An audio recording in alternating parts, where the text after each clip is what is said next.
Welcome back to the deep dive. Today we're plunging into a story that, honestly, when it first happened, it just stunned everyone. We're talking about the Paula Cooper case. So picture this. Yeah. It's 1985, Gary, Indiana. A really brutal crime happens. Paula Cooper, just 15 years old, and three other teenagers go into the home of Ruth Pelkey, a 78-year-old Bible teacher. Right. They went in under false pretenses, saying they wanted Bible lessons. Exactly. And what started is, well, supposedly a plan to rob her for just $10 in her car keys. Mhm. It turned incredibly violent. Mm. Cooper stabbed Pelkey 33 times. Just horrific. And the immediate outcome was pretty unprecedented for the time. She became the youngest person on death row in the entire United States. Yeah, the youngest. But this story didn't just stay local or even national, did it? It went global, fast. Oh, absolutely. The media attention was intense, and it kicked off this huge international wave of, well, outrage. They're talking big names getting involved, like Right. Pope John Paul II sent a petition, right? He did. And there were over 2 million signatures, mostly from Italy, actually, pushing for clemency, asking for her life to be spared. Wow. 2 million. Yeah, it really shows that this case, it struck a nerve far beyond the crime itself. It taps into these really deep, complex themes, trauma, what justice actually means, and maybe most surprisingly, the power of forgiveness. But also, and this is key, maybe the limits of that forgiveness. And when you look into her background, it adds another layer. It wasn't simple. Not at all. Cooper had an incredibly difficult childhood. We're talking severe physical abuse, a really chaotic home life. She dropped out of school, and she was diagnosed with a major personality disorder. Even the judge acknowledged this really troubled background. He basically said his hands were tied by the law at the time, despite knowing her history. So it really shines a light on the system itself, too. Exactly. The societal context is crucial here. Okay, so today that's what we're doing. A deep dive into this really haunting story. It's Yeah. about a life just completely derailed by violence, yes.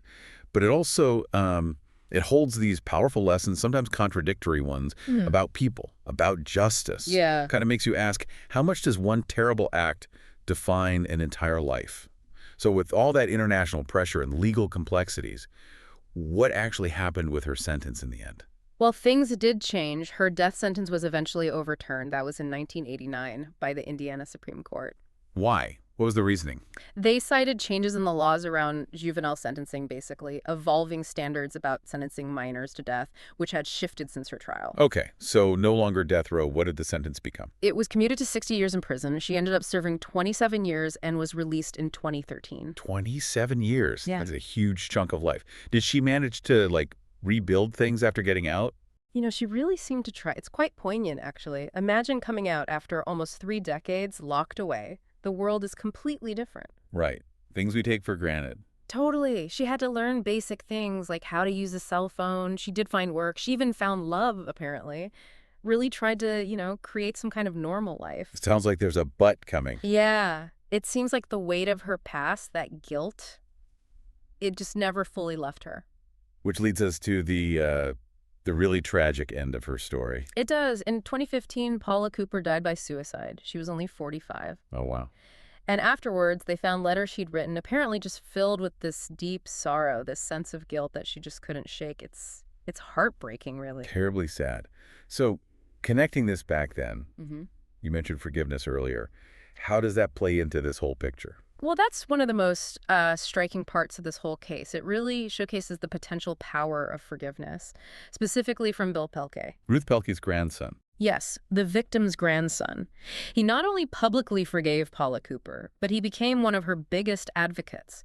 He actively fought against her death sentence. That's remarkable. It really is. He believed his grandmother, being a devout woman, would have wanted compassion, not retribution.